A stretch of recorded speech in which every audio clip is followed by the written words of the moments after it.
During a medical crisis, access to emergency care is critical. For this reason, I'm very pleased to introduce you to Tallahassee Memorial's brand new freestanding emergency center Northeast and its administrator, Eric Hartigan. Hi, Eric. Welcome. Thanks so much for speaking with me today. So can you tell me a little bit about what was going on in emergency care that led to the creation of this facility? Well, we have a large Bixler emergency center that the patient volumes were growing every year. The size of the population was growing. So we designed this building knowing that the volumes were going to continue to grow and that we need to continue to provide access to emergency care. So that's why we came up with a freestanding emergency center.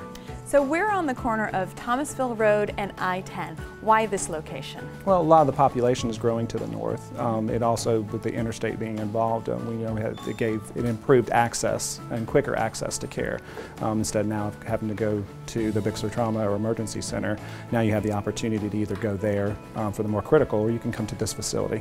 Now, since this is a brand new structure, I'm sure that you had quite a bit of input with the design. So can you address the design and how you're better able to treat your patients here? Sure. Well, when we came up with the concept of the freestanding, the original thought was that we wanted to make sure that we were catering to all the age spectrum, but we wanted to have a special emphasis with the pediatric and the adult population, or the elderly, the senior population. So the first thing you see as you come into the facility is two separate entrances. One's the adult population and the other being the pediatric. And we wanted to keep those separate.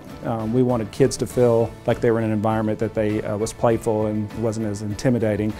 So you see that in the iPad bar, and you see that with the design of the waiting room itself. We also knew that kids, if they came with their siblings, maybe it tend to be a little bit louder, so that's not really a healing environment. So that's why we separated the older population, or the senior population, or the adult population in general. As you walk through the facility, we wanted to have a very non-clinical feel. So we stayed away from our traditional paint colors. We livened it up a little bit. Non-slip floors throughout the facility, which is important for the senior population, but it's important for everybody. The wayfinding with the lighting over the doors, so it just made it easier to find the rooms. In the rooms, we tried to make it the stretchers and the mattresses as comfortable as possible. And we tried to make it easier and the rooms larger so the families could be involved with the care, but also that the care provider could also have enough room to provide care for the patient.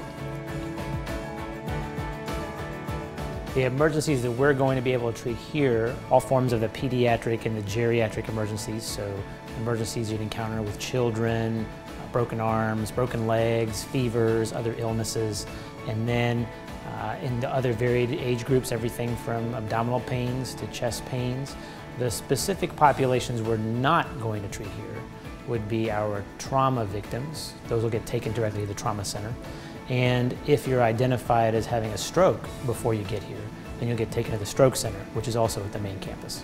Having the advantage of building a new facility, we get to employ a lot of new technologies, specifically communication devices that allow the staff to interact and communicate with each other pretty rapidly, but without adding to the noise. And then in addition, we've got newer monitoring equipment, and we've got several other devices specific to resuscitation that we're able to deploy here. When we designed this facility, we paid special attention to flow. That means every moment of your time you spend here, from when you walk in the door till you leave, has been planned and had special attention in order to reduce waste.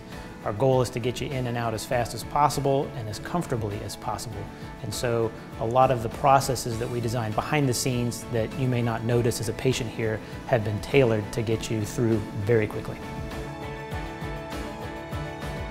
So now that this facility is up and operating, do you feel like this will affect in any way the work being done in the Bixler Emergency Center or the Urgent Care Center? Well, we feel by adding this facility, essentially we've created a facility for every urgent or emergent chief complaint that there is. We believe that it also gives patients choices.